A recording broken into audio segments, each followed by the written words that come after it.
Hi, my name is Anna Santos, and I'm a Frederick Douglass Distinguished Scholar at American University. This is my first blog post about the book, How to Win Friends and Influence People in the Digital Age. In this book, Dale Carnegie talks about how leadership is service, how everyone needs to operate in the business of humanity, and how leadership is, most importantly, an activity of connecting and staying connected on common ground. In my opinion, humility is keeping yourself grounded and recognizing that everyone has an important role to play and it's not just defined by a position title or a resume. And I have a lot of personal experience with this because as a student and an intern, I'm usually always at the bottom of the work hierarchy. I always find that I have a lot of work to do, but no definite responsibilities or common things that I should be working on or long-term projects. And this can be both a relief and a frustration because I like having responsibility and things to do. However, I know that my place is filling up the gaps where people need help and making myself available to other people.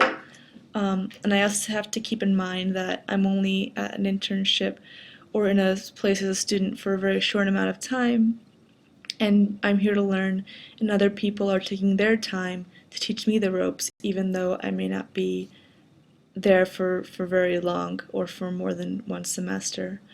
So that's how I learn my place, just remembering that I'm here to learn and people are taking their time to teach me. And I often look up to the different leaders, and Dale Carnegie talks about how leadership is service and can be a humility experience in and of itself. Leadership, as many books in FDDS has talked about, is a paradox. On one hand, you're in charge of everyone because your place in the hierarchy determines who you work with and who you respond to. But on the other hand, leadership is a relationship, and that involves acute intuitiveness and human nature and motivational factors. So every experience can be a humbling one if approached in the right way. How to Win Friends and Influence People in the Digital Age talks about the fine line between a constructive failure or a humiliating failure. You can refer to Part 4, Chapter 5. Earlier in my college experience, I took the route of developing a mindset that mistakes were to be avoided at all costs. Eventually, I learned how my failures weren't bringing me down, my mindset was.